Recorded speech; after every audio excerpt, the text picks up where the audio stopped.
Breaking news to bring you now. The Prime Minister has given his first response about the definition of a woman. Outside the heart of democracy, supporters of the transgender community. It's just about saying that there are differences. What this decision does is exclude trans people from society.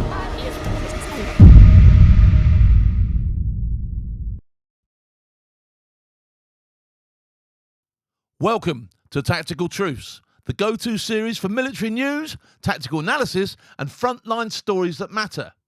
Before we get started, I need your help. 73% of you who watch regularly haven't subscribed yet. If you like what we do, hit that subscribe button, it's free, and helps us make this show better for you every single week.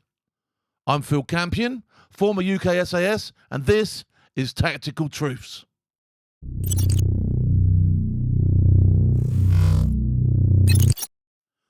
All right, let's cut through all the bullshit and drama around the new British transgender law. I don't give a toss whether you're pink, black, white, gay, straight, trans, or whatever else you want to be.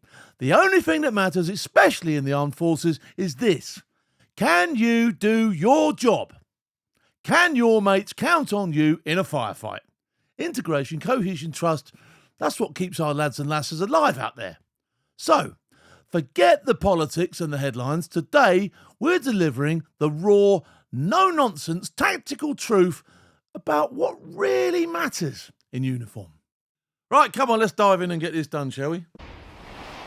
Breaking news to bring you now. The Prime Minister has given his first response to last week's Supreme Court ruling about His first spin-driven response, by the way. Okay, it won't be his fault, so I can guarantee that. the definition of a woman. Our political correspondent, Mari Aurora, Can you believe we're even having this conversation, the definition of a woman? You know what I'm thinking, but let's give it a chance, shall we? joins us. Mari, what did he have to say?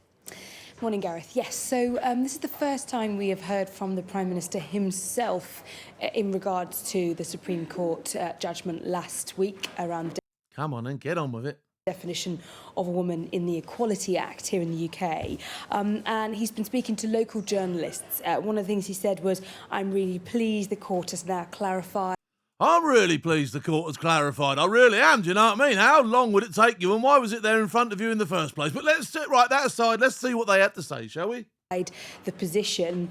He goes on to waffle a bit more before cutting to the chase and actually saying what he thinks. Here we go. talk about how he was asked if a transgender woman is a woman, and he replied saying a woman is an adult female. The court has made that absolutely clear.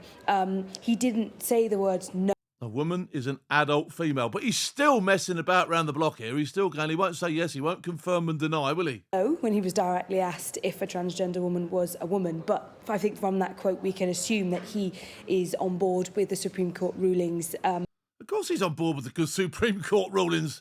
That's what they're there for, to rule supremely.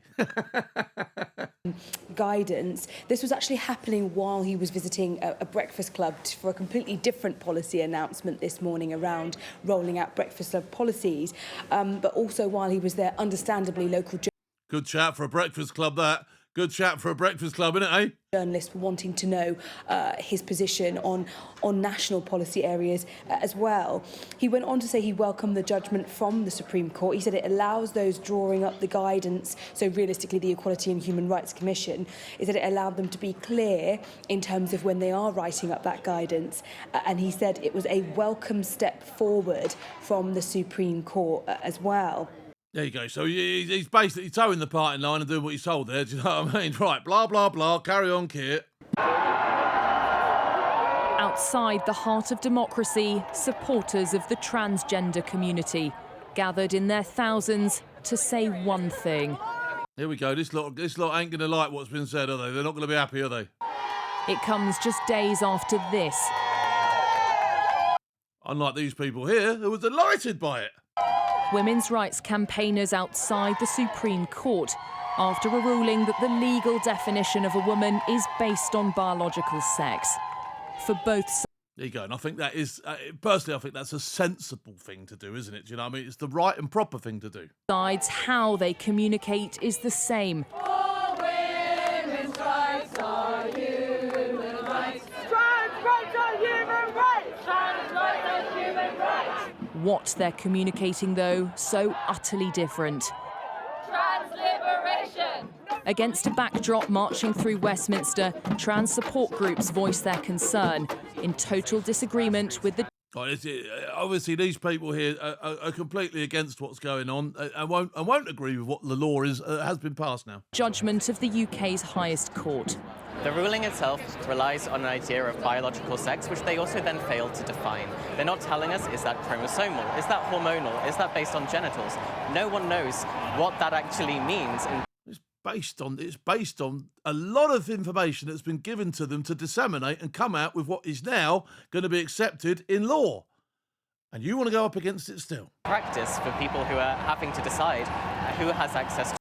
What it means is if you've got a cock, stay out of the female toilet. That's what it means. To what space? A landmark ruling from the British. And I think that was a big drama here for these women who have strived for their rights for years and years and years. They see themselves as being violated, and I get that to a certain point. But where do we go now with this? Do we have to have a female toilet, a male toilet, a toilet for those that identify as females and are males, a toilet for those that are males and identify as Where do we go with this? Do you know what I mean? These laws were supposed to help this, weren't they? Supreme Court setting out how women are defined in law. The unanimous decision of this court is that the terms woman and sex in the Equality Act 2010 refer to a biological woman and biological sex. In other words, sex is assigned at birth. That's cut and dried, isn't it? I mean, it took them days and days and hours of research to come to that decision, but I think they got it right. And trans women, including those who've undergone gender reassignment, are not legally considered women. Activist Jane Fay, director of Transactual Except by themselves. And that's fine. If that's how you see yourself, that's fine. But when you're infringing on other people who don't see you like that, or you're turning up in the toilet with something that doesn't belong there, all right, and you know what I'm talking about without being too crude again, all right, then that's when it becomes an issue, doesn't it? Kay is devastated. Because effectively what this decision does is exclude trans people from society. But outside the court, cheers from supporters of... It doesn't exclude you from society at all. It's just saying know where you fit within that society. You can be what you like. Do you know what I mean? That's up to you. But as far as the law is concerned, and when it comes to, things that matter to other people outside of your little circle, listen in and see how it's been decided. The decision, including from one of the activists who led the campaign. This is not about prejudice or bigotry, as some people would say. It's just about saying that there are differences, and biology is one of...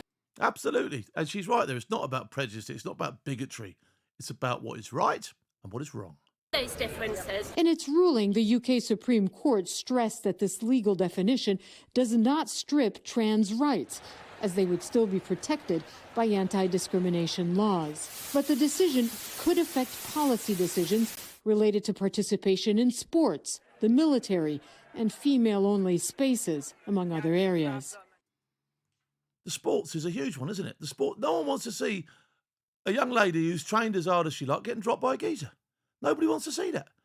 And so that's right. If you biologically are of male persuasion and you're going to pretend that you're a woman so you can jump in with another woman and beat the living daylights out of her, that's wrong, isn't it? It's wrong. All right, let's get something straight. Loads and loads of bullshit surrounding this topic which nobody wants to talk about, all right? Nobody wants to touch the elephant in the room, the trans thing. The bottom line is, and the only thing I give a damn about is this: can you do the job? Are you reliable in a scrap? Can the bloke or bird next to you trust you when things go sideways? The new British transgender law is making headlines, stirring emotions and causing debates across the barracks and mess halls. But let's cut through the noise. How does this affect the boots on the ground? Those currently serving our country in uniform. The real question isn't about your identity, it's about integration, cohesion, and effectiveness. Can our forces continue to assimilate seamlessly, sharing quarters, operational duties, and ultimately relying on one another when lives are at stake?